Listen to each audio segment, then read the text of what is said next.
Have you ever had one of those experiences where, despite everything and anything you'd ever allow yourself to believe up until that point, you can't disprove what you know you saw? A lot of people have those experiences in life, especially of ordinary people who claim to have seen ghosts or UFOs. Men and women claiming lost time and coming to their physicians or the media with the unmistakable physical scars and remnants of a once skeptical life. Farmers who found their cattle mutilated and physically violated by perpetrators unknown and unknowable. Crop circles, hundreds of miles wide and in algorithmic patterns that some college professors don't even know, much less some goofballs with a couple of boards and some rope. It all seems so impossible until the one day you realize it isn't. This is my story. The story of the day I realized that the impossible may no longer be quite so impossible. It was a dark night, stiflingly dark, and I was driving home from my summer job. I'd rather not say where I live or where I work, but suffice to say it's a B-list theme park that wouldn't make a list of top Disney competitors unless every other theme park in the country shut down. And it was a fairly long drive to and from my home, about 40 minutes. I just put in my fourth 12-hour day in a row, and I was eagerly anticipating getting out of this damn car, taking off my button-down shirt and too tight shorts, and hitting the sack. It was late, nearing 10:30, and I still had another half hour or so to go. The night was hot, blisteringly hot, nearing 89 degrees. At its peak in the afternoon, and especially on the blacktop, the temperatures topped off at a stupidly hot 105 degrees. Martin Luther King discovered the start of segregation in his town when, on a hot summer day, he wanted to tell his white friend a joke about it being hot enough to make eggs on the sidewalk. As I drove along, pushing my jalopy of a car to 65 and a 55, I wondered, absent-mindedly, how hot was it for Martin Luther King? And I also wondered how long my gas would hold out.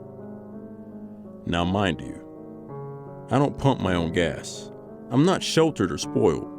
But not having to pump your own gas is one of those modern conveniences, like a drive-through ATM or McDonald's, that I'll never give up on. But it was late, and I knew that most of the places that did full service were closed. But there was one place open. Maybe they'd still be running full service? I was coming to it now.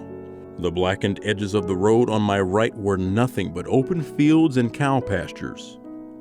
I was entering what one of the locals simply called the Res, a stretch of land that one could drive straight through in 20 seconds and be back on American land without realizing it, unless you made a left turn. Turning left would send you into the Res proper, Native American country, a series of small residential homes, gas stations, cigarette stores, a head shop, and even a good little barbecue place. During the day, it was perfectly innocuous. It was honestly the cheapest gas station around. Everybody went there. During the day. Right now, it was nearing 11 p.m. The stores would be closed and the people would be long gone. I'd heard from plenty of people over the years, some family, friends, even co-workers, that you should absolutely not ever make that left turn into the inky darkness at night. That something lurked in those lands that the white man had been nice enough to let the natives stay on. Nobody could ever quite say what. Bullshit, I muttered to myself, flipping my blinker on. It was turned left into the black yawning abyss that lay in that direction. Get back another 20 minutes to the neon lighted truck stop and Denny's combo that I drive past every day. Or risk running out of gas trying to make it further into civilization. I turned left. As I came to the straightaway that led to the Res being the name of the actual gas station and store on the land, I turned my brights on and, perhaps instinctively, turned my radio down. I didn't know what I wanted or thought I'd hear, But some part of me was a little creeped out. It was a long, dark road with nothing but quiet residential houses locked in a gentle, nighttime slumber and large, open swaths of fields. About halfway down, before the main store on the right about where the speed limit switches back to 55, there's a tiny cigarette store. More of a shack, really. At this hour, it was distinctively closed.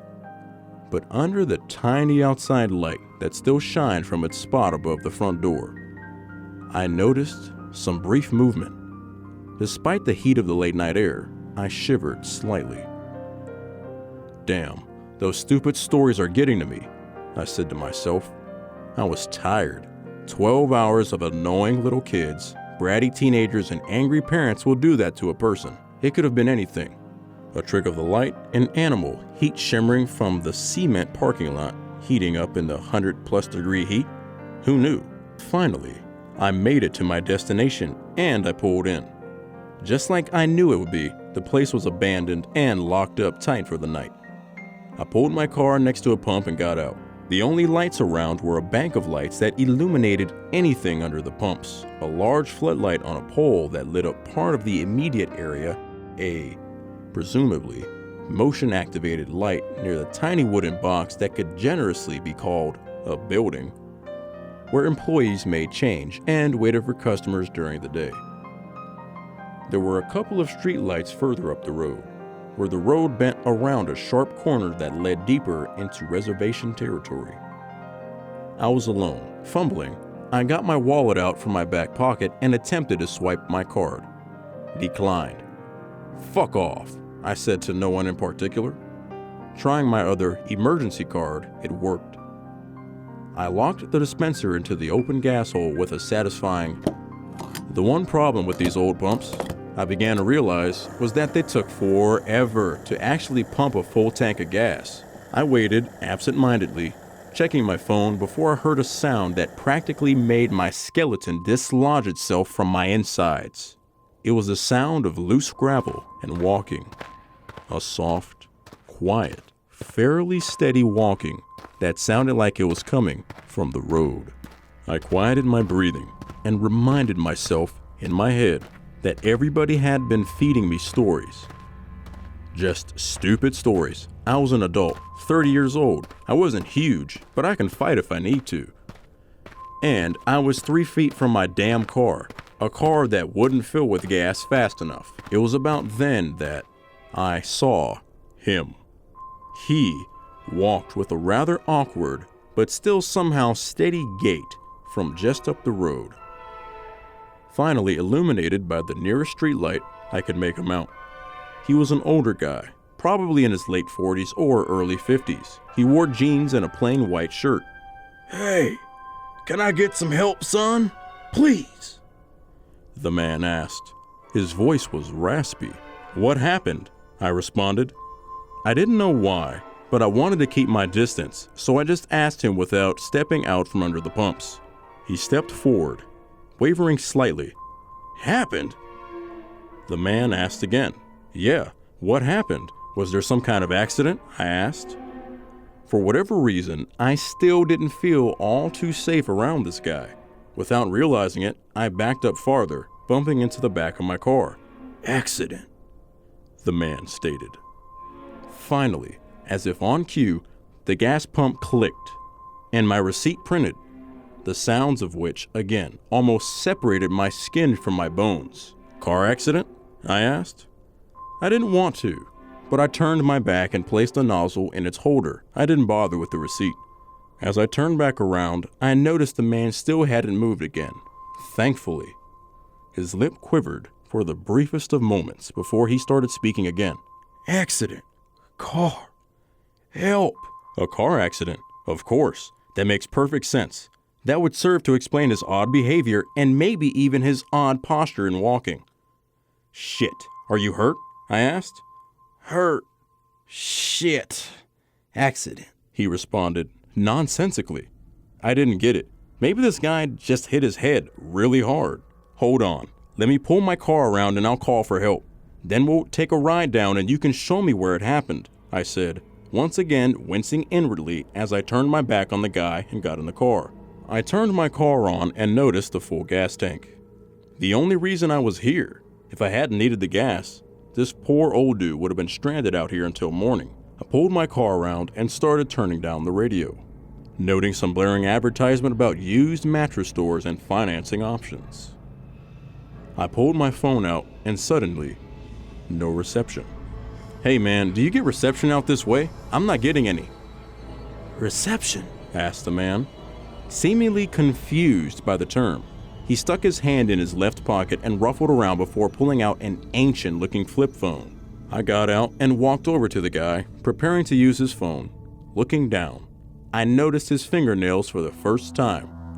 They were long, disgustingly long, almost claw-like, and the phone was weird too.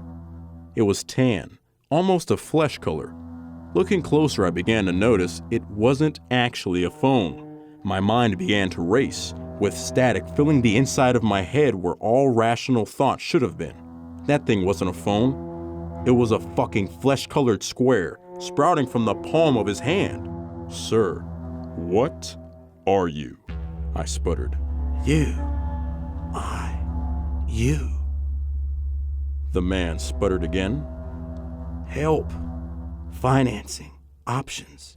Accident." It seemed so trivial at the time, so minuscule compared to the claw nails that could probably carve a person up like a Thanksgiving turkey, or the flesh-colored fake phone he'd seemingly materialized onto his hand at will.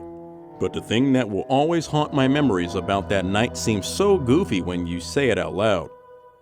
When that guy, that fucking thing, said financing options during his nonsensical diatribe, he sounded like a recording, exactly like my radio, down to the brief static and sudden volume drop as I turned it down. And that's when I realized it. I'd been feeding this thing lines the entire night. The only time it didn't speak after me was when it spoke first. But how did it do it then?